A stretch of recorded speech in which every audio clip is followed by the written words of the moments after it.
δρόμες όταν περιορίζουν τις σχέσεις με τους τουρίστες.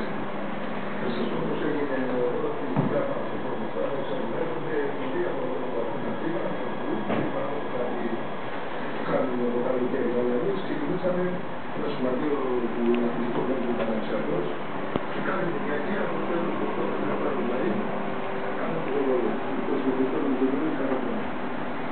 Αλλά τα έχουμε γυρίσει όλα τα 10 χρόνια και τώρα πάμε στα καλύτερα, στα πιο ωραία, νερά, με εκκλησίες, με πύργου, δηλαδή πηγαίνουμε, βλέπουμε και κάτι εξωτερικό, δεν πηγαίνουμε μόνο προχωράμε.